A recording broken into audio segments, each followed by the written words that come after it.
જૂનાગઢ શહેરની વણઝારી ચોકમાં આવેલી પ્રાચીન ગરબીએ પોતાનું મહત્વ જાળવી રાખ્યું છે।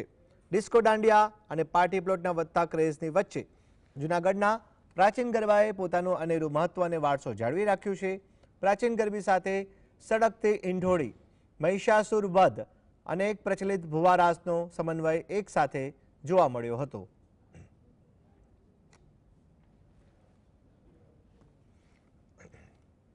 વણઝારી ચોકની ગરબીમાં રહું છું। વણઝારી ચોકની ગરબી ખૂબ જ પ્રાચીન છે। દર વર્ષે અમે સડક તીંડોળી, ભુવા રાસ જેવા રાસ કરીએ છીએ।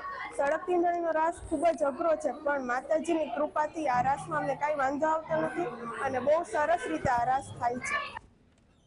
આ વર્ષે 170 બાળાઓને લઈ અને કુલ 5 ગ્રુપ પાડી અને બાળાઓ પાસે માતાજીની આરાધના કરાવીએ છીએ। અમારા જે પ્રખ્યાત રાસ છે, ભુવા રાસ, સડક તીંડોળીનો રાસ, સાડી રાસ, પટેલ પટલાણીનો રાસ, વિછુડાનો રાસ, મહિષાસુર વધ, આવા અનેક રાસ જે અમારા જૂનાગઢ અને જૂનાગઢ જિલ્લામાં ખૂબ જ પ્રખ્યાત છે। આ જોવા માટે જૂનાગઢની પ્રજા અને જૂનાગઢની આજુબાજુની ધર્મપ્રેમી જનતા અહીં 8:30-9 વાગ્યામાં ઉમટી પડે છે।